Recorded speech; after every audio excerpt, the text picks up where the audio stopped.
Hey everyone, and welcome back to the OurMFC channel. Me and Ben are joined with another special guest this week, and that is Yusuf, obviously Boro fan of the season. If you don't know who Yusuf is, then you've definitely been living under a rock. You're absolutely mad. But no, thank you very much, Yusuf, for joining us on the channel. Really appreciate it, having you on. Cheers, lads. Appreciate you inviting me. It means a lot, and looking forward to having a nice little chat with the lads today. Right. Okay. Brilliant. So what we'll do is I've got a couple of questions to start off with, and then me and Ben will just kind of come in and out of different questions that we've got. Cool. Definitely. Right. So first things first, I wanted to kind of go all the way back to, you know, before football and kind of before you started getting into Middlesbrough. Just give us like a little bit about yourself. Do you know what I mean? So for the people that don't know who you are, maybe just to kind of share your story a little bit, how it all started for you, you know, that kind of thing. Definitely. So as you can tell by my accent, I'm from London. Grew up in London all my life, basically. And obviously where I live and where I grew up was Wembley. And obviously it's right next to, Wembley Stadium. And my first football memory was, I'd say, Euro 96. And obviously there's been a lot of talk about Euro 96 now because of the European Championships happening. And it was the last time, apart from now, where England were kind of playing their games at Wembley, and obviously the European Championship, the whole tournament was in England that year, and so yeah, I remember just my whole estate was buzzing, looking forward to football coming home and all of that. And like my first proper football memory I remember was England Scotland, and I remember they were handing out like different like memorabilia, different like hats and plastic hats and flags, and they were giving it to everyone in our state for like free.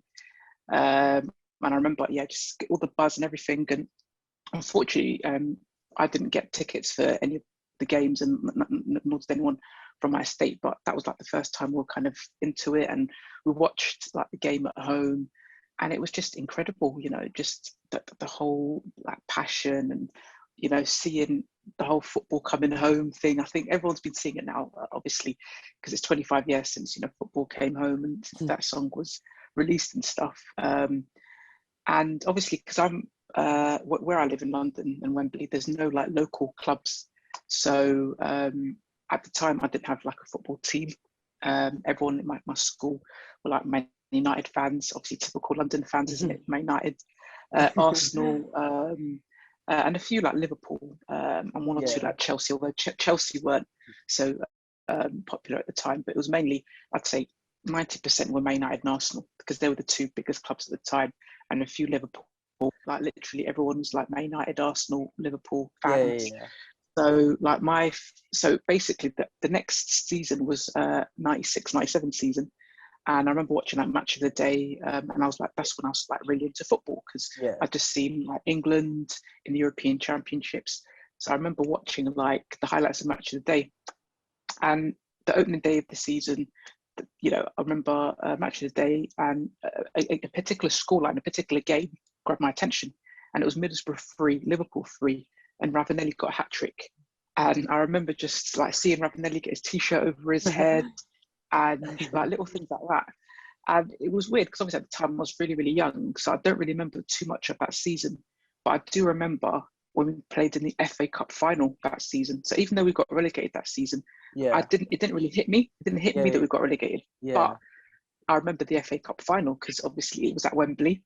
Unfortunately, again, I couldn't get tickets, but everyone was like, first time I saw Boro fans like in Wembley. I heard like the Boro accent for the first time in like live and stuff. And I remember just walking around the area, seeing all the Boro fans. And it was great. And I remember sat down on my sofa watching the game. Literally as soon as the game started, the national anthem's happening and all of that, the game started literally 42, 43 seconds in. Oh, Roberto Don't remind us. The thing is, I was haunted growing up, because like every match that I watch, I always like the first 45 seconds, I'd always think to myself, oh, that was when, Roberto Di Matteo scored that sort of goal. I mean, I've kind of got over it now, but Yeah. those first few years was just like, it was haunting me kind of thing. So yeah, I mean, that was like my first like football kind of memory in terms of how I got into Boro, how I like got into like football. And yeah, I just look into it quite fondly, and it was really, really positive and fun memories for sure. Yeah, because I was gonna ask, like, that was gonna be my next question about kind of like why Borough, out of all the teams it could be, but I completely understand. If you're in that area especially, and you've got as vocal fans as we are, coming down into your area as well, and kind of everyone rallying together, chanting, getting ready for the FA Cup final. And if you're at that age, like, unfortunately, I wasn't even born Oh, to be really? able to see that. Yeah, yeah, I mean, me and Ben always talk about like being able to have seen that era of football, and obviously being able to experience that like absolutely crazy season, because we've read about it, we've watched it. So I get it. I get the connection as to why it kind of came about, and you wanted to develop that relationship, I guess, with the club a little bit more. And from that game, did it kind of lead your interest into going to see a little bit more games? Because obviously, even though we lost that game, there was obviously yeah. a bond that was formed straight away with the club. Oh, 100%. Because I think the following season, even though we were in the well, it wasn't called Championship at the time. I think it was called Division One. So even though we're in Division One, we still went into. They keep changing the names of the trophies. It was called Coca-Cola Cup at the time, but it Yeah, was Carabao Cup basically. We're in the Carabao Cup final the following season against Borough was in Wembley, and you know what I mean. So I remember seeing like the Borough fans and all of that, and again, it was a horrible feeling because obviously we lost in the yeah, final. So that was that was horrific. But yeah, it was a weird kind of relationship because obviously it was like no one's stuff had just meant to happen kind of yeah, thing. So it was like again Borough are in a cup final at Wembley. So it was like so something's kind of sort of happening, and like I didn't have any kind of attachment to any other club. Like even yeah, I tried to, obviously like as I got a bit older and stuff, there were certain players that I might like. I remember like loving Steven Gerrard at Liverpool, yeah, and Thierry Henry at Arsenal and people like that. But in terms of like loving a club, I've never had any kind of feeling as I did with like Middlesbrough, and to this day it's like as strong as ever. And obviously, as I was still quite young at the time, I was still like in primary school and stuff, and because I was the only Borough fan in my household, I couldn't like really go to the game because it's like who's going to take yeah, me just to exactly. the Borough? So it wasn't until maybe what was it 2003 or 2004. We played I think Tottenham away because obviously it was a London game, so that was like Yeah, the only time we'd go. And that was my first game that I went to. And I remember, I think it was like a 0-0 game. It was like a midweek game, like Tuesday, Wednesday. I can't remember. So yeah, it was, but even though it was a boring game and I can't remember much, it was just being there, being amongst the fans, yeah, singing the songs. And it was just unbelievable. It was like another chapter in my, in my whole supporting sort of life where I've finally become one of them rather than like watching it from the outside. yeah. I'm part of the group. So that was a special feeling. Yeah, yeah, no, it's really interesting, and I think it's I think why you are so popular with Borough fans is because it's so fascinating to hear these stories when it's not someone that actually lives in Middlesbrough that's kind of grew up in it, because normally if you've grown up in the area, you'll support that club. And obviously you've got like smaller local sides that you'll probably Mm, attend as well anyway. But it's so fascinating when you hear people from, because I know that there's like a North America supporters group as well, and it's so interesting to hear like from different parts of the world to, and obviously you're still in the UK, but London's like the other side of the country pretty much. yeah, So yeah, yeah. it's so interesting to kind of get your story on it, and all these other fans that support the club, but like from outside the area. No, definitely, and I think social media as well has kind of blown me up a little bit because if it wasn't for social media, I mean, we wouldn't be having this conversation. No one Well, wouldn't kind of yeah, know who I exactly. am. Yeah. So I do think social media's played a big part and stuff. So it's. I mean, I'm sure we'll get into it later on, but yeah, social media does have its good stuff, and it also has its bad Yeah. the bad stuff. But that's definitely one of the good stuff. Meeting all the people, and you know what I mean. Otherwise, we wouldn't be able to have this conversation if it wasn't for social media. So I'm definitely grateful for that. Yeah, definitely. Did you have there was a couple of questions that you had, wasn't there, Ben? So I Yeah, mean, yeah. like, Yeah, so obviously you've touched on, your attachment to Boro. I mean, like Jordan said, I wasn't around at the time. All I've really known as a Boro fan is misery, to be honest. When I think of the best players that have been around when I've been watching, it's Grant Ledbetter and George Friend. So, well, club legends, but it's not quite Ravanelli, Juninho. No, definitely not. You do what you can. I'm a little bit intrigued because, like I say, you've talked about that connection you've got with Boro, but I was wondering, do you have like a second team at the moment that you kind of follow, whether that's in this country or further abroad? Not really. I mean, I think I said it before. It's like there's no other kind of club that I've got this kind of love or connection, or do you know what I mean? And like, because even where I live, there's no like local club. Like the most local club probably QPR, and even QPR is like 2 bus rides away. And it's like west sort of London. I'm northwest London. There's no real like local side. So there's no real club that I've kind of thought, yeah, you know what I mean. So literally, Borough's the only one. I suppose the only other team is England. Do you know what I mean? That's the only other team I've got the same kind of, do you know what I mean, love for. Because just watching like the England game yesterday, I was looking at that team selection beforehand, thinking, oh, Trippier and Tyrone Mings and Calvin Phillips, like the 3 players. I was like thinking why they started, and they were 3 of the best players on the day. So credit where credit's due. But apart from England, it's like there's no other team that I've got a love for. Yeah, I mean, I think what's quite interesting is the fact that your love for Boro started in '96 when football, almost came home, and maybe it's going to come home this year. We can hope. I hope so. Yeah, I hope so, definitely. The Gascoigne Foden hair, it's all happening. Yeah, it's all happening. It's all happening. Yeah, it's all happening. So yeah, let's just hope. Jordan, do you want to take the next one or? Yeah, sure. So what I was going to go on to next was obviously, we know that you. Well, I remember the little video that you did before with the BBC, and you spoke about how many like away games you attended, and it was like up there in like 90% of away games, and pretty much a third of all Borough games. And I was thinking to myself, like, how does this guy put himself through going to all of them games, spending all that money? Like, what is it that drives you? Is it literally just that inner passion for the club and the connection that you feel? Is that what it is? Because like I say, like going to all 90% of away games, that's going to cost you a fortune. Yeah, I mean, it's literally.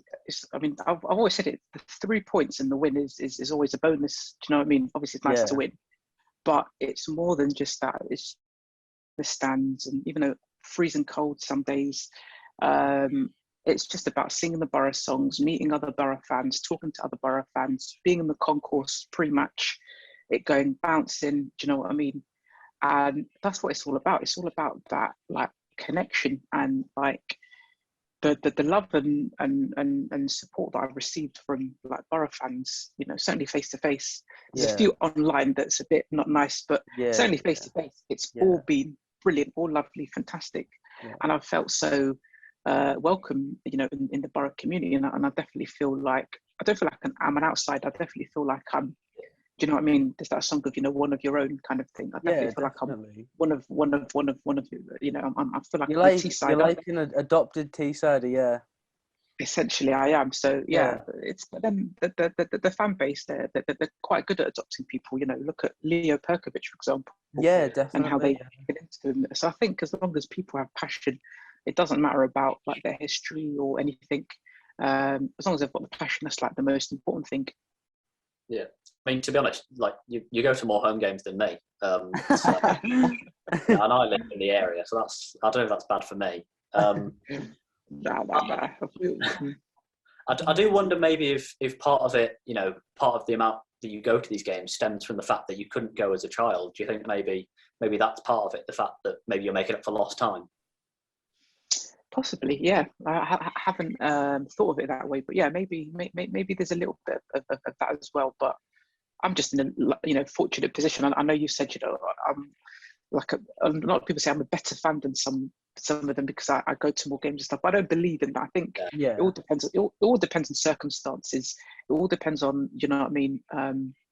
Like me, I'm very fortunate. I haven't got any other commitments. I haven't got like any children.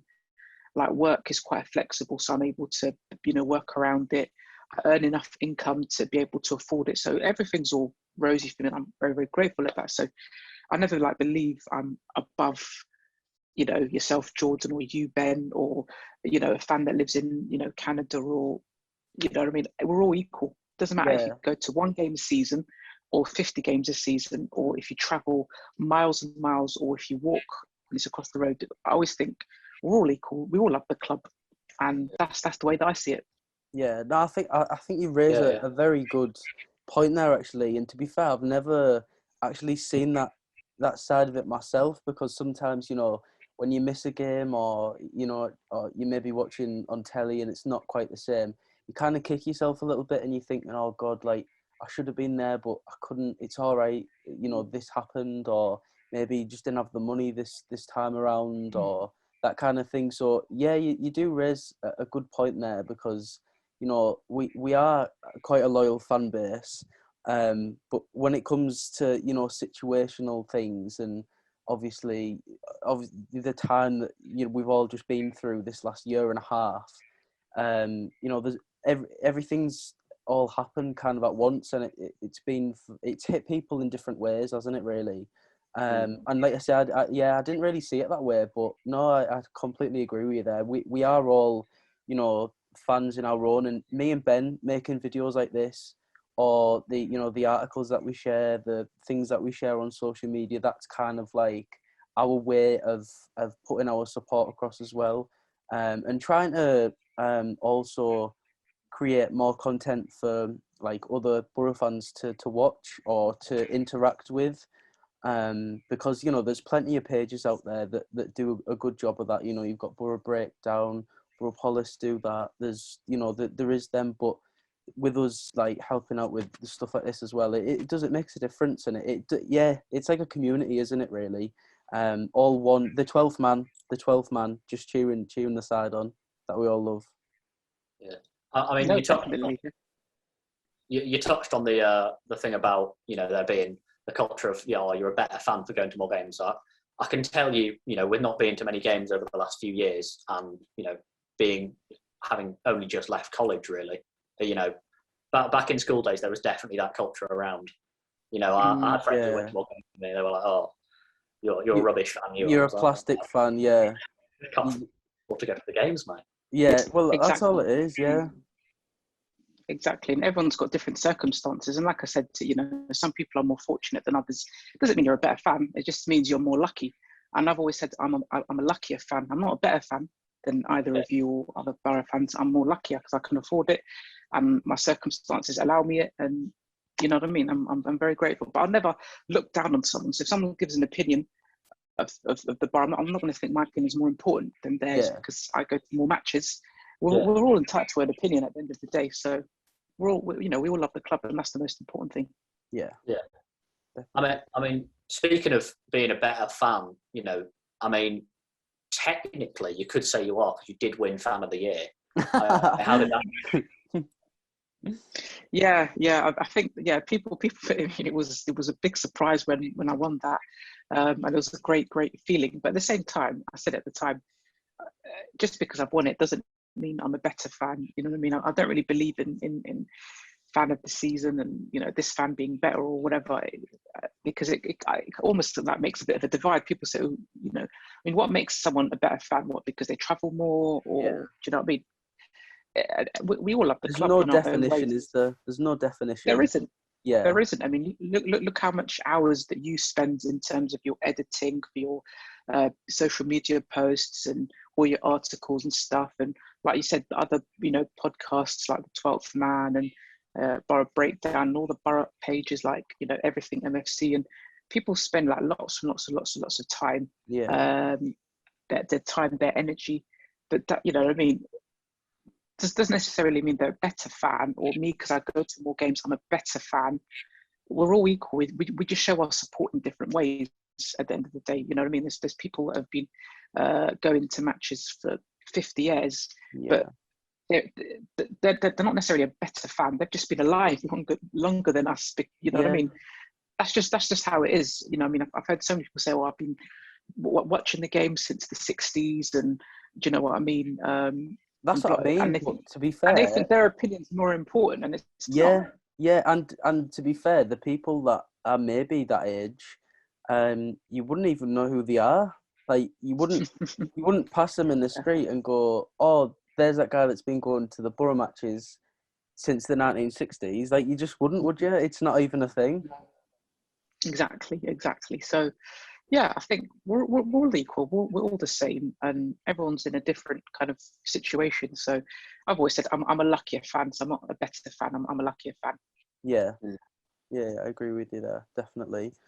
And obviously, when you are going to these games and going to away games and things like that, you know, I know you had a YouTube channel, and you know you were vlogging and things like that. Do you think that's something that you'd maybe go back to? Is that something that interests you again, or? Yeah, definitely. Because I did vlogging sort of twice. I remember the first time I did it was about 3 years ago. The Gary Monk season, towards the end of that season, I was doing like vlogging. That's where my popularity kind of blew over. You know what I mean? Went through the roof. And then I kind of stopped at the end of that season because the hate started to come, and I just, you know, stopped. And then the following season, I think the new year, I started it again, in like from January onwards. And then I got a message from the EFL and the club to say that I wasn't allowed to film or vlog in the grounds anymore. So that was the reason why I stopped the second time. Right, yeah. So I did enjoy it, and I think the club liked what I was doing. So there was always something that, like, obviously you've seen recently with the whole Yusuf Meet series, but that's something that has been, they've been aware of, you know, me and my strengths and all of that. So and it was just about the right opportunity. When that opportunity came, it was always going to happen. You know, it just happened. Maybe, you know, a couple of years later than I thought it might happen, because there was like talk of maybe something like that happening after I stopped the vlogging and stuff. But I was very, very grateful when they gave me the opportunity to do it, because, you know what I mean, I love talking to people, and it's a once in a lifetime opportunity to be able to speak to the Borough players and find out a little bit about themselves as people, as players, and the series had a lot of positive reception as well. So that was really, really positive. So I definitely enjoy the whole sort of media side, social media side of it. The one thing that I do feel is I feel a little bit guilty, because obviously there's people that are going to uni studying 3 years for the opportunity, and I've literally just been given the opportunity. But people are studying in uni for 3 years just to, you know, get the opportunity that I have. So I'm feeling a little bit guilty in that sense, but at the same time, I'm forever grateful. And it just goes to show, you know, if you're a nice person, you know, good things will happen to you. And I'm a genuine believer in that. So, you know what I mean? There's a lot of karma out there. If you do good stuff will happen to you. If you don't do good, then not so good stuff will happen to you. No, I completely preach that. Definitely, it's a brilliant way to look at life. 100%. You know, we always say, you know, the one best thing you can be in life, doesn't matter who you are, race, your skin colour, your gender, sexuality, whatever it may be. Like, you could be blue for all I care. As long as you're a decent human, do you know what I mean? That's all that matters. Exactly. All that matters is being Exactly. a decent human being. Mm. Yeah, and like you say, good things will happen to you if you are a decent human being. So yeah, preach that from the rooftops, Yusuf. I think that's a brilliant way to look at it. And I know Ben had well, we spoke about it before actually, about kind of how that opportunity came about. And I know you had a question about it, didn't you, Ben?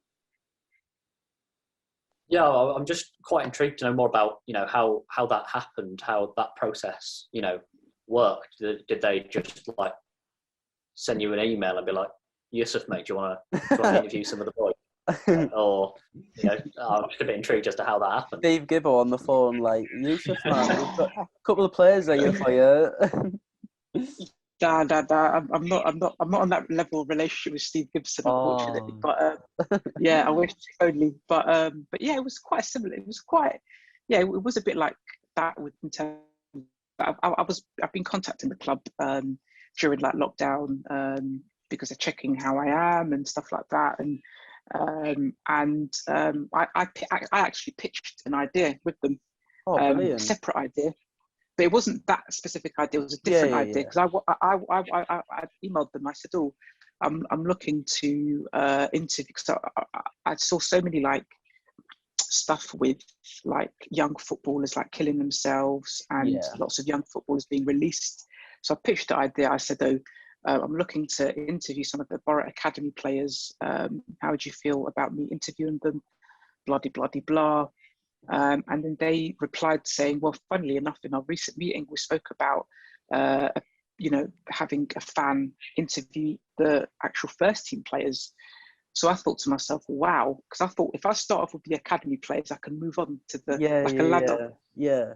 And I didn't feel ready. It'd be a lot easier to talk to, do you know what I mean, the academy players who perhaps haven't really featured so much because it's like they're still early stages and they're not like media trained, so it's a bit easier to get answers out of them. Whereas professional footballers, they're quite media trained and they give the same old like boring answers.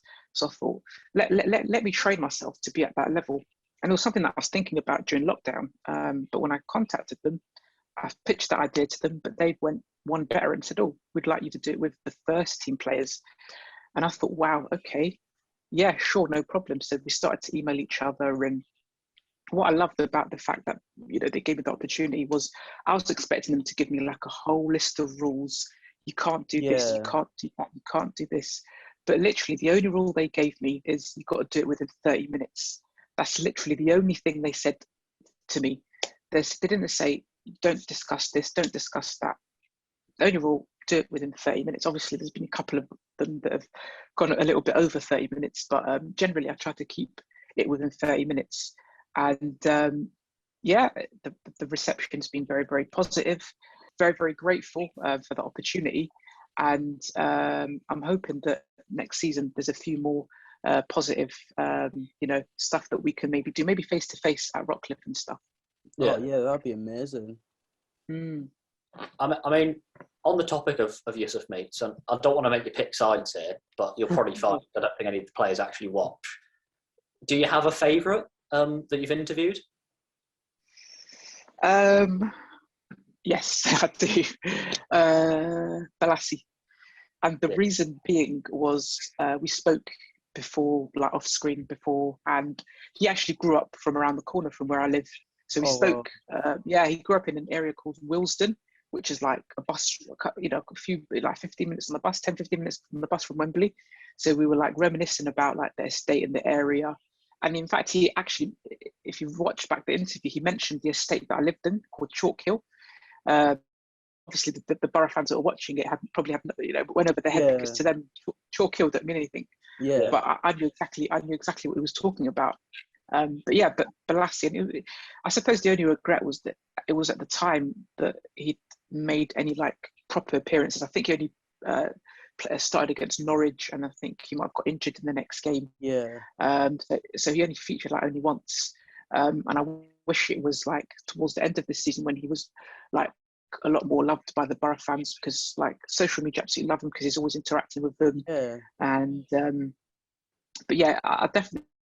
But to be fair, I loved all the players I spoke to. You know, Del Fry, I saw a different side to Del Fry. Normally, Del Fry is quite reserved and quiet in all his interviews, but he was a lot more like open and honest. And the great thing about the next interview I did with George Savile was that I got an Instagram follow off back from George Savile after the interview. So that was a nice surprise. And I think the players, they talk with each other, because obviously me and we're talking a lot about Paddy McNair, and like a few days later Paddy McNair started to follow me, so it was like it was beyond like my wildest dreams kind of thing. When all this, the players have obviously been talking with each other. And then I was talking with Marcus Brown, because he does his Twitch stuff. I don't know if you've watched his Twitch stuff. Football, Yeah, so I was putting some messages in the comments, and he was like, "Oh, Ashley Fletcher and Marvin Johnson always talking about you in the training," and he knew about the fact that I lived in Wembley, and he was like, "Oh, I was talking to Juicy, who's the head of the media guy that I've been emailing." He's like, "Oh, hopefully we can do another we can do an interview soon as well." So it's great, you know. It just feels like. But the players talking about me just feels like bizarre, because it's like I'm just living the dream, just a normal person. Yeah, definitely. And it's great. And one of the good things about the interviews is I think it hasn't been your typical boring interviews. Yeah, the most important things are 3 points, and the players giving their typical rubbish answers. Because I watch a lot of different like interviews, people like Chunks and people like that who interview footballers, and I've seen a kind of, and Tubes on Soccer AM, they do a more relaxed sort of style. So I tried to copy that a little bit like how you both were doing today. I thought, let me have my interview like that, rather than your Sky Sports, you know, Jeff Shreves or whoever giving like the interview, and the players kind of like scratching their like head and, you know, giving their typical cliched answers. So the fact that they were very open, honest, and had a lot of banter, a lot of laugh, it was brilliant. Yeah.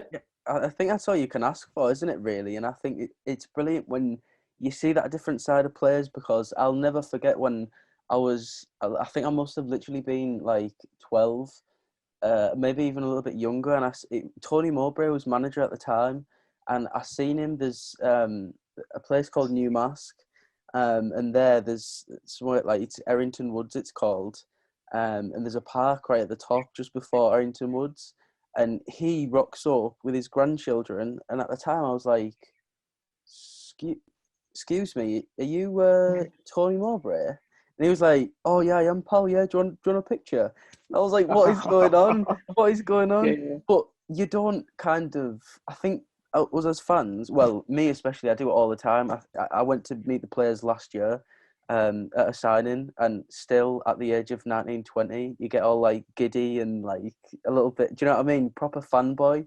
So I think you have to kind of realise that these are humans as well. They're just normal people, but that's their job. And because they're in the media all the time, or, you know, they'll be on telly, on Sky sometimes, you see them in real life and you're like, oh, do you know what I mean? Like it's that kind of thing. So it's amazing to kind of see that different side of the players. And when you were mentioning Yannick Bolasie there, I think the reason why fans take so well to players like that is because it's that feeling of like being acknowledged as a fan, and kind of, you know, them appreciating you going out and supporting them, or, you know, appreciating the kind words. Like there's a couple of times where, you know, we've said happy birthday to players, and it's just that response. Even I remember Yannick when we made a graphic, and, you know, we wished him happy birthday, and it's just a couple of love heart emojis. Like that's all it is. Just that form of like appreciation. Of course, yeah. That I love that about kind of players reacting with fans. And like I said, the interviews that you did with the players was brilliant to see, and it's, like I said, it was a great little series, definitely. Oh, thank you very much. You know, it means a lot, and, you know, the reception's been quite positive. You know, everyone, you know, seems to like it, and yeah, that's all I can ask for. Obviously, constructive feedback's always good. Do you know what I mean? But unfortunately, in the world of social media, there's not much constructive feedback. It's either one extreme, you know, oh, it's amazing, or it'd be the other extreme of, oh, it's rubbish, or it's this, or it's that, you know, rather than specifically saying, you know, stop like stuttering, or stop this, or stop that, or whatever. It tends to just be, oh, it's rubbish. It's a load of rubbish. You know what I mean? If it's a load of rubbish, don't watch it. Simple. Yeah. Do you know what I mean? No one's forcing you. Yeah, we say that all the time. I mean, you know, if you've got nothing really constructive to say, if we can't learn from what, you know, the advice that you're giving us, then don't say anything at all. I mean, there was a guy that he left a comment on one of ours, and that was constructive. To be fair, he said it's the Neil Warnock compilation we've got on our channel, and on that he's just said, oh, like the music's too loud. And I was like, right, brilliant. Like next time we make a compilation video, we know to just turn that down a little bit. But then on others, it's like, oh well, you know, this video is rubbish, or hate this player. It's like, well, if you hate the player, why do you even bother watching it? Exactly. Yeah. But that's just you know the negative sides of social media, because people feel as though they can say whatever they want and have no consequence, because they would never say it to your face. They'd never say it to your face. It's only online they would write these things. So it's horrendous when people behave like that on social media. Yeah, and I know me and Ben, didn't we? We wanted to. Well, we did speak to you, so everyone knows as well. We did speak to you before, obviously coming onto this video, and this interview with yourself. Just touching on, you know, the abuse that you received, and me and Ben. Well, Ben spoke about it first, and we both agreed to ask you about it because we feel like, you know, you've shared it across social media, you know, how you felt towards it, and, you know, there was, like, you did have quite a good kind of response in, you know, all the support that you got from that post. But we wanted to give you kind of like a voice on this platform. You know, we don't have the biggest platform, but we've got enough fans on across all of our pages and the channel to kind of, you know, share your story on it, your view, and, you know, what kind of happened, and, you know, how you feel about it all. I know me and Ben felt really strongly about, you know, letting you kind of get that across, if you like. No, definitely. And obviously, I spoke at the start of this interview about the power of social media and how it can do a lot of good. And like I said, if it wasn't for social media, we wouldn't be having this conversation. No one would know who the hell I am if it wasn't for social media. So I'm absolutely grateful for that. But on the flip side, social media is also, and you've seen it with people with far, far bigger platforms than myself. I mean, I get minute compared to some of the big celebrities and the big footballers and people like that, big followers get. But it doesn't matter if you've got 10 followers, 50 followers, 1,000 followers, 1 million followers. Abuse is abuse at the end of the day. Yeah. And I always believe you've got to treat people with respect, with dignity. And if you don't like somebody, or, you know, you don't have to talk to them. If someone doesn't like me, don't follow me. You don't like me, don't follow me. No problem. Yeah. If you don't follow me, you won't see any of my posts. You won't, do you know what I mean? Yeah. But people will still follow me, and they'll still write this negative thing or that negative thing. And you think to yourself, well, if you're saying that about me, why follow me then? Do you know what I mean? If I'm embarrassing, if you think I'm embarrassing, why are you following me? If you think I'm this, if you think I'm that, I don't mind. Like I said, I don't mind if something's constructive. If someone says, oh, you can maybe tone it down a little bit, or you're a little bit extravagant, or you're a little bit this, you know what I mean? If it's constructive, fair enough. I don't mind. Do you know what I mean? We can have an open conversation. I don't mind. We can, do you know what I mean? That's life. Do you know what I mean? Or if you're not willing to say it, don't say it at all. As simple as that. If you're not going to say it to my face, don't say it at all. And that's the thing about a lot of the abuse that I've received. I've met so many people over the years. Not one person said anything negative to me to my face. Not one. Yeah, I've seen so much written about me. It's laughable, and it's cowards, because some of the people that have written some negative things about me, people assume they're, you know, keyboard warriors and they're this or whatever. But a lot of them are also genuine, like, Boro fans who go home and away. Yeah. They're you know what I mean, the people that you'll probably be mates with. Do you know what I mean? Potentially. But I feel exactly. But what I think what we need to have is we need to have a world where people feel strong enough to be able to challenge. I feel there's a lot of things, well, it's not my business, I'm not going to get involved.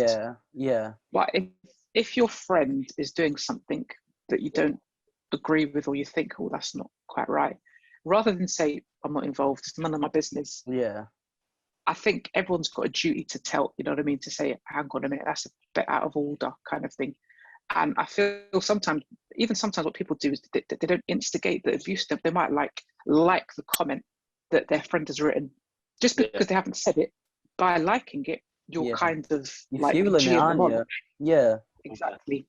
So you're doing just as bad as they are. So I always think, hang on a minute, let's bring things a bit back away now and think it's getting a bit much kind of thing. But people don't see things like this. They think, oh, I'm not giving like the main kind of abuse, so it's all right.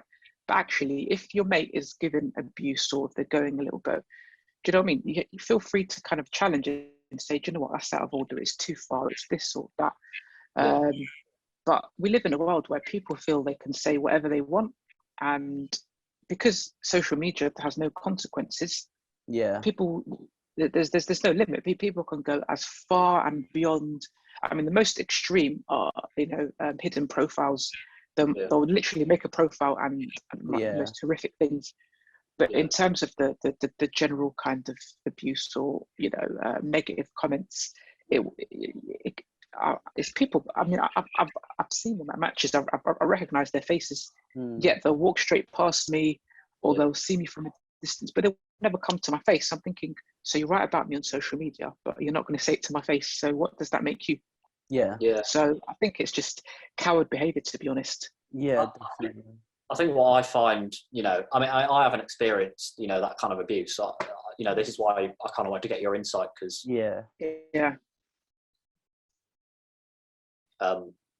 I think what really, upsets me and angers me is the fact that because there's no consequences, these people, have kids, or, they have people that they pass these views on to. So I think one thing that sticks out to me recently was, after the Europa League final, when Marcus Rashford, got that horrendous abuse because he didn't have a very good game.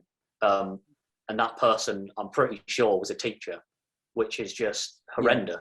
It's like, this guy who's teaching the next generation.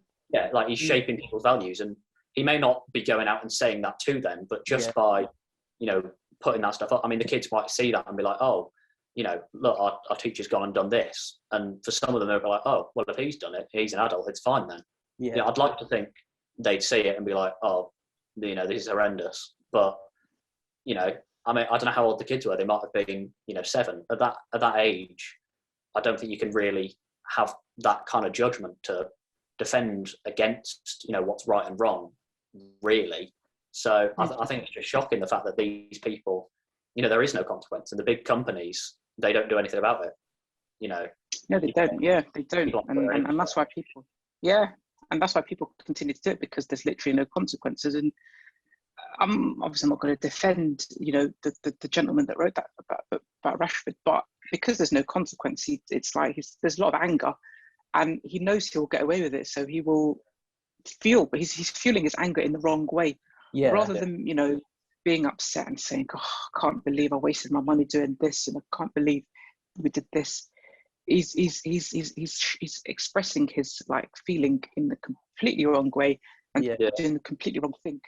And footballers, they don't play badly deliberately. At the end of the day, it's people can have a bad game, people have good games, but if you're willing to sing for someone when they're having a good game, then the least you can do is when they have a bad game, do you know what I mean? Try cheer them up, encourage them, because I think we live in a world where, certainly a football world, where it's like fans kind of dismiss players straight away. If a player's having a terrible game, it's like, oh, he's rubbish, take him off or sell him, rather than encourage the player, sing for him. I'm a fan. If I see a player's having a bad game, I'll clap for them, I'll cheer for them. I was like, come on, do you know what I mean? Because they're human at the end of the day. If they may be a rubbish player, but by you booing them, they're going to be even worse. Exactly. So you've got to look at it that way. Whereas at least if they're rubbish and you like try to cheer them or whatever, they'll go from being rubbish to maybe average. Yeah. And that could be the difference between the draw and a defeat. So that's my mentality, my mindset. Like, I don't believe in like booing players or saying this player's. You've got to support your players no matter what, and encourage them, even if they're not trying. Try not saying, come on, press, like, try to give like positive language. Do you know what I mean? Yeah, I completely agree. I think a couple of years ago, I didn't, I wasn't handing out abuse. Don't worry. Like, like say when Gaston Ramirez left, I didn't look into it, and I was, I wasn't typing things, but I was just, in my mind, I was calling him a snake and things like that. I think, I mean, I still to this day don't really know what went on. But no, exactly, yeah. I think the way I try and look at it now is I try to think of these players as friends and how I would react if say my friend was having a bad game. What would I do? Would I swear at them, or would I give them abuse? No, I'd try and cheer them on. If they left, I'd wish them the best. Like with Brick, he had a few years where didn't really look like he was trying, and obviously it's frustrating. But it's like, come on, pal, you can do it. You've got the ability. We've seen it. And now with the fact that he's left, him and Fletcher, you see people putting snake emojis on their Instagram. It's like, it's a job. Like, they're not, we can't afford their wages. They're not going to stick around and play for free. Like, and I mean, like you said, Ben, I think you're spot on there. I think at the end of the day, these playing football, it's a short career. Do you know what I mean? It's not a lifetime. You don't walk into a trade that you're going to be spending 30, 40 years in. Do you know what I mean? You've literally got like a 15 year window, really, 15 to maybe 20 if you keep yourself in really good condition. So, when people give these players abuse, it's kind of like, right, well, put yourself in their shoes. They're doing what's best for themselves and their family, rightly so. Yes, you get the players that are loyal to a certain club, but, they're also only going to do that if it's what's best for them and their family. And I think that's kind of underlooked quite a lot. And I think you're spot on with that, definitely. Yeah, I agree as well, definitely. But on a bit of a lighter note then, kind of transitioning, looking ahead to next season, I wanted to first kind of get your thoughts on Neil Warnock. Is he the right man for Boro in charge? How many? Do you think he's gonna? Do you think he's right for Boro? Yeah. Well, obviously, it's a tough one because obviously I remember he's been here nearly 12 months now because I think Woodgate got sacked around like mid June. We're in mid June now, so it's probably I don't know the exact date. It'd probably be around this time last year. So we're coming up to the year anniversary of Warnock coming in charge. So that's your next edit. You've got to maybe research when he was there. Yes, it's Warnock's come through the door. Do you know what I mean? So that's the next edit to do. But he's done really. I mean, I remember at the time I was thinking to myself, why have we appointed him? 71-year-old. It's a short-term move. I wasn't particularly keen on some of his like behaviour that I've seen in the past because he was always the one that would moan at refs and shout at like other managers and referees, and like I always thought to myself, he doesn't seem like a very nice bloke. Yeah. But he helped us survive massively, and that was brilliant. Considering where we were, we looked like we were going down, but we got enough wins in the end of the season to survive, and we're very grateful for that. Following season starts. First half of the season, we were excellent. I thought we got us very organised.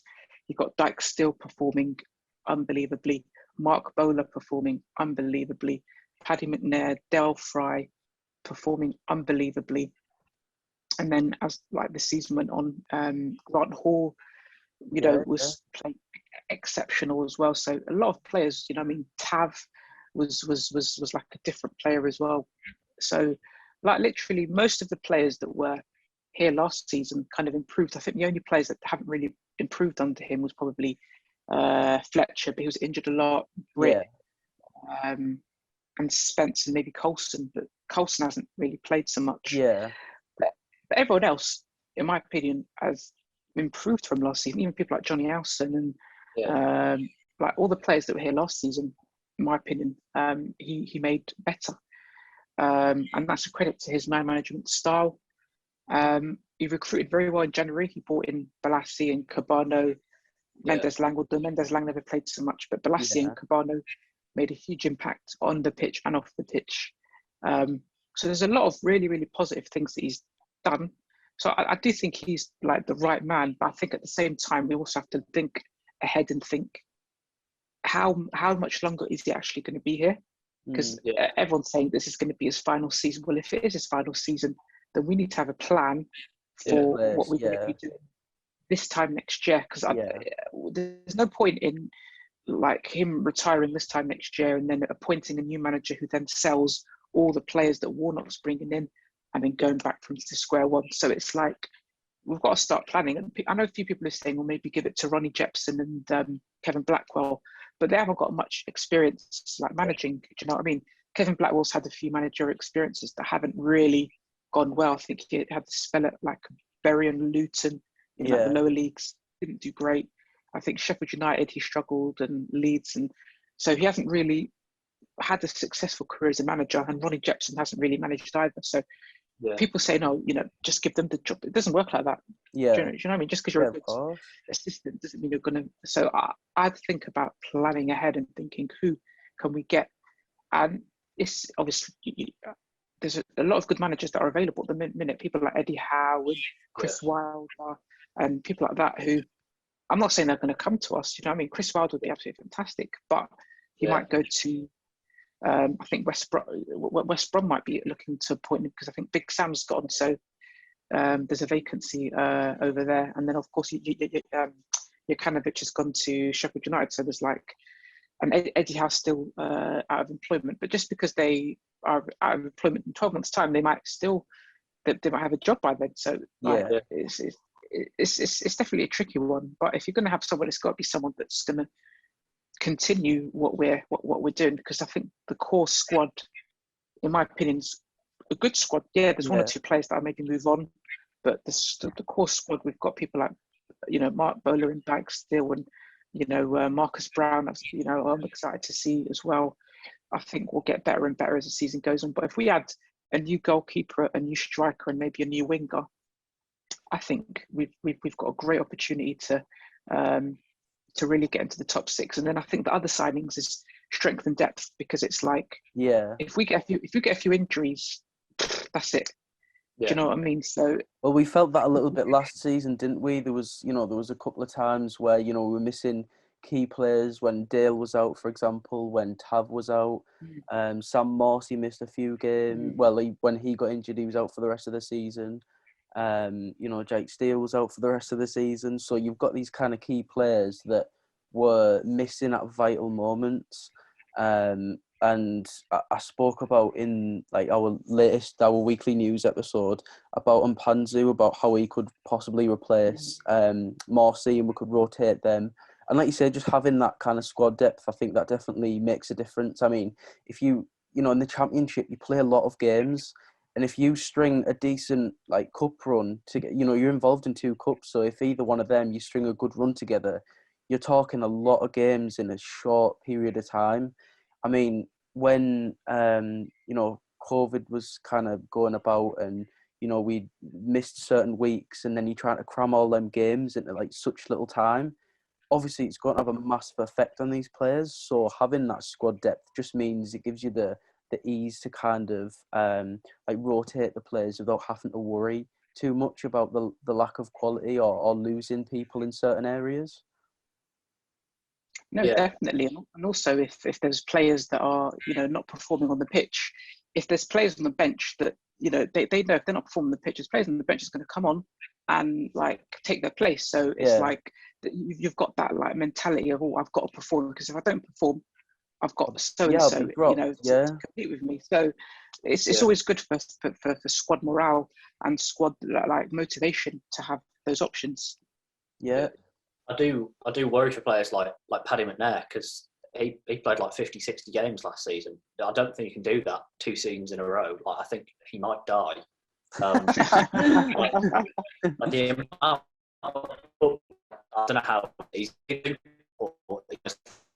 like, and I worry, next season we if we don't strengthen enough, we're going to have an injury that could derail us.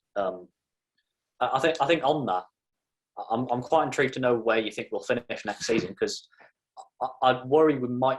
I don't think we'll get automatic. I think that's if we do that, keep Warnock on for the next 10 years. Give him United. Keep him until he's in his coffin. Well, I do worry, because I think the strength of the teams coming down and the strength of some of the teams that didn't go up this year, I feel like we might even struggle to get payoffs. That's the only thing. I think we'll be there and about, but and you can never underestimate the Warnock factor. But I'm thinking 5th probably at the most, but I'm intrigued to see what you think. Well, the thing about the Championship is it's not like the Premier League, where it's going to be between like Liverpool, Man City, maybe Chelsea and Man United, winning the league. I know Spurs have been like flirting a little bit. And Leicester recently as well. Leicester recently, exactly. But like you can almost predict the top 8. I mean, although West Ham, Yeah. That's like a rare occasion. You can almost predict the top 6, because the top 6 is the 6 biggest sort of clubs. But obviously, you've got teams like Leicester, Everton, West Ham that are kind of pushing on with spending big money.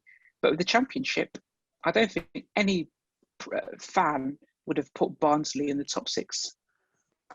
Honestly, last season, not even after the first. I think what was it? The first. I can't remember how many games it was under. I'm sure it was like the first 10 games or something daft like that. They were literally in the bottom 5. I want to say bottom 5, 6, and everyone was thinking, oh well, that's kind of where there or thereabouts they're going to be. That kind of bottom half of the table. So bring up a brilliant point there. To be fair, them finishing where they did, absolute massive achievement, and agree with you. Anyone can finish anywhere in that league in them regards, I guess. Exactly. So it gives you hope, with a bit of luck, I mean, and if we get the recruitment right, and we don't sell any of our big players, that's also the big thing. Because if we sell Fry or McNair or Tav, I don't think we'll replace them, because there's no player that's as good as them that we can get in. No, without spending big money. Exactly, and we haven't got that money to spend. So the best thing to do is, especially those 3 players. There's probably 1 or 2 other, other players we might sell, but then we might be able to replace them of a similar kind of quality. But McNair, Fry, and Tavernier, we can't replace them, because they're just too good to replace, unless you're going to spend 25 million. On a replacement. We haven't got that kind of money. So I think the most important thing is that we keep those players, have a bit of luck, and we recruit well. If those 3 things happen, then I think we can have a very good season. Yeah. I mean, not made the playoffs. I don't think we're going to be far away. I just look at some of those teams that are still here. Bournemouth next season. I mean, they Woodgate, I don't think he's as bad as he looked in our season now. Because people improve, and I'd say he's obviously improved as a manager. So that, they're a worry. You've got Fulham coming down, who are, I wouldn't be surprised if they went back up. West Brom have got a good squad. Sheffield United have got Jukanovic now, who's looked good in this league. I do worry a bit about those sides, especially when you've got the likes of Barnsley, who are still in this league, who, I mean, it might be a one-season wonder, but I doubt it, because they take the same approach as Brentford, and they definitely haven't been a one-season wonder. So, we'll see what happens, but, Yeah, definitely. Maybe a title. Yeah. And just before we get on to, like, the fan questions, because we've had quite a few, I just wanted to ask you one final question, and that was your thoughts on the new kit. Yeah, I quite like it. I know quite a few people on social media. It's been a bit mixed reaction. Some people love it, some people hate it. I quite like it. It's got a good like sentimental value because obviously it's got the transporter and stuff, and I think it's quite a nice kit. It's got a nice like color. I like the fact that it's red jorts as well. Yeah. It's quite similar to 2 years ago, where we had and the band in the middle. I think Pulis' final season, that kit is quite similar to that one, but no, I quite like it. Sorry. I hope the season isn't similar to that one. Well, that to be fair, that season wasn't too bad. I know the football was awful, but we finished second. So yeah, it was just terrible football at the end, and yeah, it was awful. But yeah, it was. I quite like the kit. To be fair, I know a lot of people like it. Some people don't. But for me, I'll give It's it a thumbs up. It's a thumbs up from Yusuf. There you go. Everyone's right. Right. So we'll get into some of these fun questions. So yeah. Kenzie __ Smucky, strange name, on Instagram asks, who do you think Boro's best ever player is? Obviously it's got to be Juninho because we don't have many World Cup winners, that have played for us. Yeah, I mean, he's just at another level, isn't he? He's just exactly. People, when they talk about the best Brazilian, I know people have been speaking about like Coutinho and Firmino and Willian and people like that. I think Juninho's right up there. You've got to be. People don't really talk about him under the same breath. But I think the fact that Juninho was a World Cup winner and playing for us is, and we still sing for him. Juninho's magic. Do you know what I mean? Of course, and he wears the magic hat. He's by far the best player that I think we've ever had, really. Yeah. Can I pivot the question and ask for one other than Juninho? Because I feel like I mean it's obviously the right answer, but yeah. I want some hard hitting stuff there. Probably Mark Viduka as well. I think when people look at Mark Viduka, they obviously see this big lad and he looks a bit overweight and stuff. But in terms of his technical ability, he was just he was unbelievable. Some games he was one of those players where effort wasn't always there 100% every game. Like he'll be anonymous if he's not at it. He's anonymous. You can't really see him do much, but when he was at it, he was unbelievable. We were lucky when we had him because the first season he was here, it was him and Hasselbank, and the following season it was Viduka, Hasselbank, and we also bought Yakubu. Yeah. So it was like prolific. Do you know what I mean? Yakubu was you can't one of the best strikers. that goal scoring kind of to have them three strikers in the team at that exact time. In the respective primes or just coming out of. There's a lot of experience up top, and me and Ben have had plenty of conversation. We haven't seemed to ever kind of get to that level since, in terms of like strike force and the amount of goals that we're scoring. And yeah, I think that was a brilliant answer, really, because I think Marco Viduka goes really, really underrated. And he did actually say when it came to the end of his contract at the club that he wanted to stay with the club, and that it wasn't really down to him that he then ended up kind of going to Newcastle. But yeah, brilliant player. So yeah, that was a really good answer. It surprised me, actually. How is it? Who would you expect me to say? I don't know, Ravanelli, or do you know everyone always says Juninho or Ravanelli or Emerson, whereas Viduka's more of a recent player. You always talk about that kind of era, isn't it, between 1996 to kind of 2004, that kind of period, or then you've got like the UEFA Cup squad as well. But no, it did surprise me a little bit, but no, it's a good answer. Because obviously since we got rid of, because I think Southgate got appointed, then we got rid of Hasselbank that same summer, and then the next year we got rid of both Yakubu and Viduka, and literally since that was 2007. Since then we haven't really replaced. You know what I mean? Yeah. The goals. I know we've had a couple of strikers who've done okay. Do you know what I mean? Patrick Bamford had a couple of good Yeah. seasons. You know what I mean? The season I saw, he was fantastic, and Oh, yeah. the last few months under Pulis, he was really, really good. And I think we saw one or two other, sort of players kind of thinking, well, yeah, maybe they've got a bit about them, but we haven't really. I think there almost needs to be a specific podcast, our podcast, to discuss our striker issues, because I think it's Could go on, needs couldn't to it? be looked into. Yeah, it needs to be looked into, because I think it's been a problem. We've had players that have scored for fun at lots of different clubs.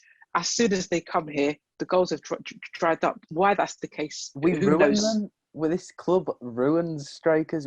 Honestly, me and my friends at work have this conversation all the time. The likes of, like, you pick some of the names that have been here, right? The amount of money we've spent, Jordan Rhodes, David Nugent, Patrick Bamford, Britta Sambolonga, like Rudy Scott Gestead, McDonald, Scott McDonald. Chris Like, I know Hoyt, Rudy Gestead was a bit of a thingy signing, but to have him he's in the still same prolific. squad, exactly, like Yeah, him and Rhodes when they were at Blackburn as a Blackburn, partnership. Oh scoring my goals for word! fun. Yeah. Exactly, and then they seem to come here, and we just, like you say, we just ruin them. Exactly. Yeah, maybe that is something that the three of us and some other people should kind of set up and just go, like, the Boro Definitely. Strike podcast Run or through it something all. daft like that. Yeah. Definitely. We actually should. Right, so the next one comes from Marley Watson on Instagram, and he says, who is the player you want Boro to sign the most? I think realistically, we've always got to look for the best possible player we can get. So I've looked at players that we can realistically get, and for a bargain or for a free transfer. And for me, the best that's available will be someone like Jacob Murphy from Newcastle.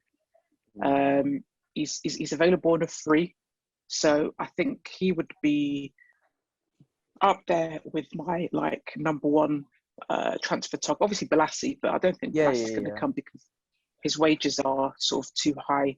But if Balassi was to come in for fun, that would be amazing, because I think he's someone that can be a legend.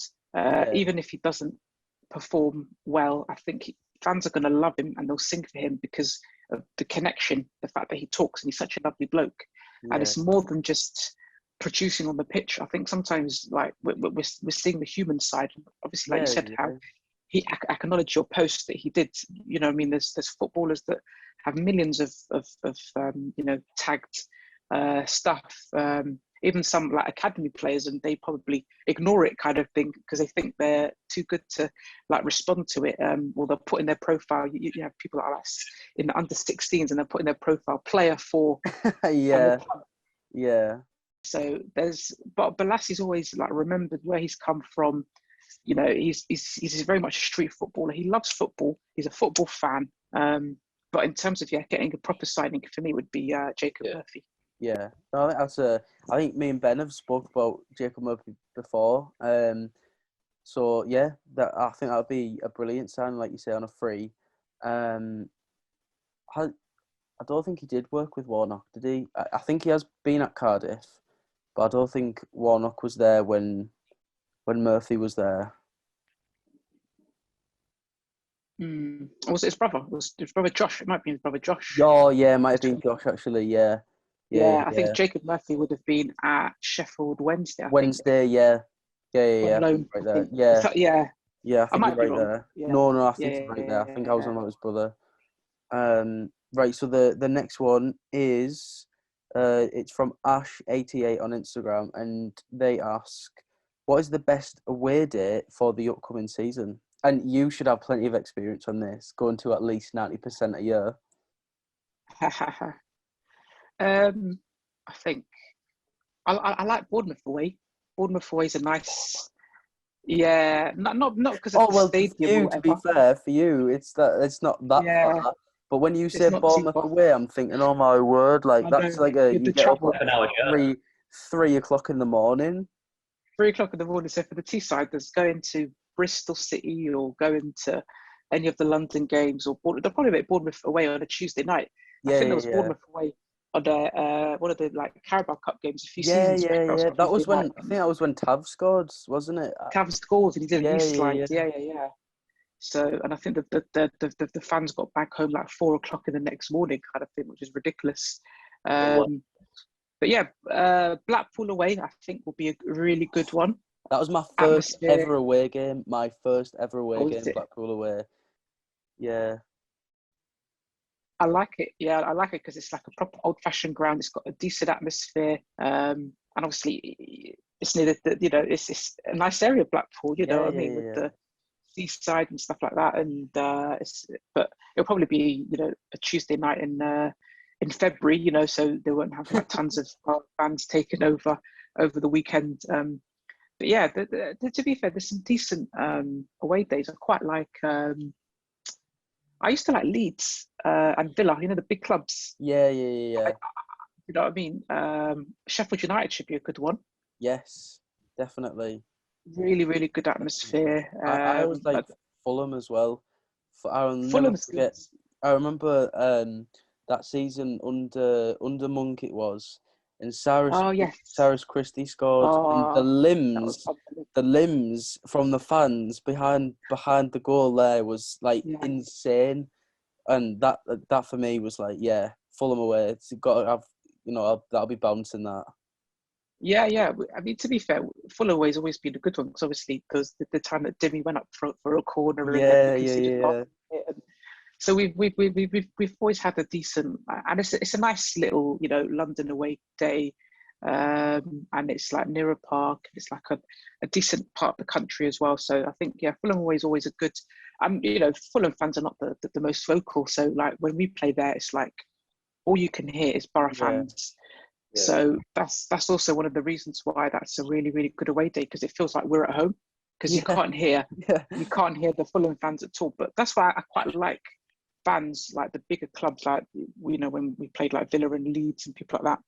Yeah. Because you can have like banter.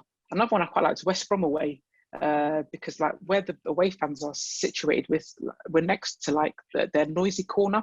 Oh, And right, the banter okay. that we have, is quite decent. Do you know what I mean? And funnily enough, the year that Fletcher scored that wonder goal, Yeah, I remember I was yeah, on the train home because I was giving them all the middle finger and all that. But I got recognised on the train home. I saw you. You're in the front giving us all that. I was like, sorry. I was like, What, don't worry, me? sweet man. What, me? No, surely Nah. not. But they took it well. They're like still banter because at the end of the day, they'd be doing the exact same thing to us. Yeah, So I think of course, yeah. football, that's the good thing about football. You know what I mean? It's about boasting. It's about, you know what I mean? Me saying to them, yeah, come, let's have it. It doesn't mean I want to have it with them. It's just a No. bit. It's just a bit of banter, and so yeah, there's quite a few decent away days for sure. Yeah. Right, and the final question I've got, it's not football related at all. Really random question that came, and I thought, you know what, we'll end it on that one because why not? Yeah. And this comes in from Tom K on Insta, and they have asked, what is your favourite colour skittle?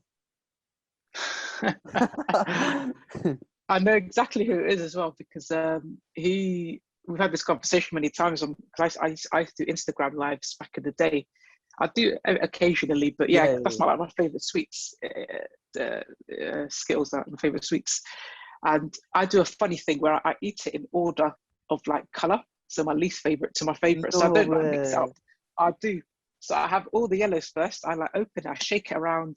I look for the yellows, take out the yellows, then orange, take out the oranges, green, then red, and then I leave the last one. I leave purple. So by the end of it, my tongue's all, they're the best ones. my tongue's all purple's the best because they're the sweetest one. They're like blackcurrant. So yeah, I'm very weird like that. I don't know if it's OCD or if it's being weird. I have no idea. But I mean, to be that's just the way fair, that I eat it. I do it with other foods where I'll say I'm on a Sunday dinner or something. I'll leave my Yorkshires to last. Do you know what I mean? You kind of leave the best things to last. Till last, I mean, of course. I'm a bit weird like that with food. Or if I'm eating a donut, I'll make sure there's loads of jam at the end. I'm the same as well, 100%. Yeah, little things like that. I've just got an image of you now, Yusuf, just like on the train home from West Brom away, lining out your Skittles on the desk. just like To be fair, individually. yeah. That's why those fans came up to you. They weren't like, "Oh, who's the one swearing?" That's what's he doing with his skills? It's lining them all up. Exactly. And do you know what I mean? Skittles is like my favourite sweet. I've had lots of debate with people. Some people say they prefer Starburst to Skittles. So what would you say, Skittles or Starburst?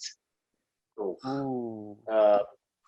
Probably Skittles. I'd go Skittles. Yeah, I think I'd go Skittles as well. I genuinely would go Get in there. Skittles. And a lot of oh my god, my girlfriend absolutely rinses me. You know KFC, you know the Crushins. Mm. I used to Yeah.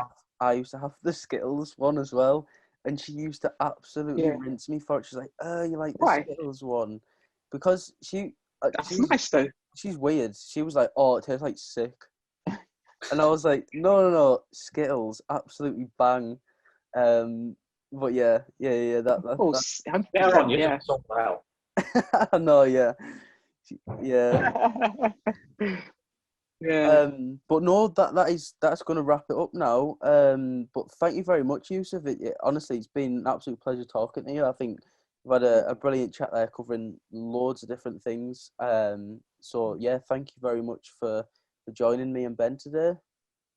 No, thanks for having me, and keep doing what you're doing, and hopefully we see some more good content next season, and hopefully I get a bit of credit for your inspiration about the Warnock year anniversary kind of thing, because you probably would have forgotten about it, and you'd have saw maybe one of the other pages, unless it's on your diary. I don't know, because I know you do like birthdays for players and stuff like that. So I don't know if you've got like a diary where you've listed like some of the players' birthdays and stuff like that. So we do something similar to that, yeah. But you know what? I didn't even think of that. So yeah, you'll definitely get a mention on that one, like. Yes. I've made it. Yes, you have. But no, thank you very much, mate. And like I said, hopefully, we'll see more of you as well. And in everything that you do going forward, wish you all the best. Yeah, appreciate that. And hopefully I'll meet you, both of you in person, at some stage next season. Yeah. Sure, we'll bump into each other. You know what I mean? But if not, we can always do more of these things for sure. So yeah, just let me know, and if I'm free, I'll be more than happy to help out. Brilliant. I really appreciate that. Yeah. No it'd be all. amazing to do like a meet and greet, Fulham aware. 100%. I'll give you a little tour of London that day as well, because it's it gets a bit of bad press, London does, but it's a decent area for sure. Yeah. Well, no, we'll sort something like that out. Yeah, definitely. For sure, definitely. Right. Well, thank you very much, buddy. And like I said, me and Ben will speak to you soon. Thank you very much. Definitely.